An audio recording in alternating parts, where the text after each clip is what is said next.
A resurrection that foretells a greater resurrection. It happened here at Bethany. This is the place where the Lord wept over the death of his friend, Lazarus, and resurrected him.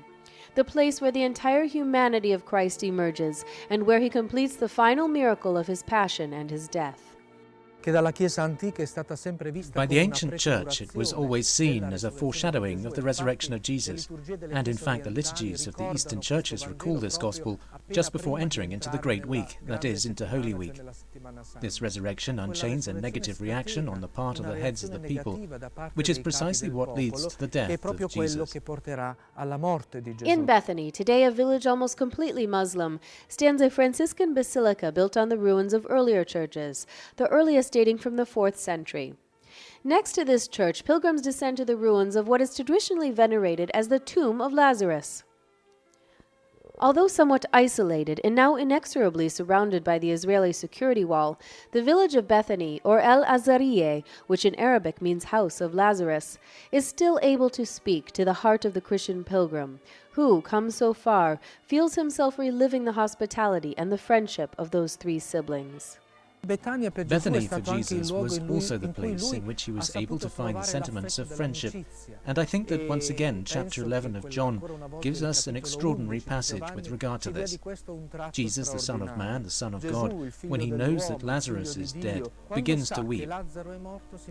Bethany is also the place of the humanity of Jesus. It is the place where Jesus shows his humanity, he who is the Son of God, but who also needs the love of man. Jesus brings Lazarus back to life a few days before entering Jerusalem, where he would fulfill the destiny for which he was sent. And on the eastern slope of the Mount of Olives, on the ancient road which led to Bethany, stands the Franciscan sanctuary of Bethpage, restored to its present form in 1954. Here, both the encounter of Jesus with Mary and Martha before the resurrection of Lazarus and the beginning of Jesus' journey and triumphal entrance into Jerusalem are commemorated. And it is precisely from here that every year on Palm Sunday, in the wake of a centuries-long tradition, the great procession of local Christians and pilgrims to Jerusalem unfurls.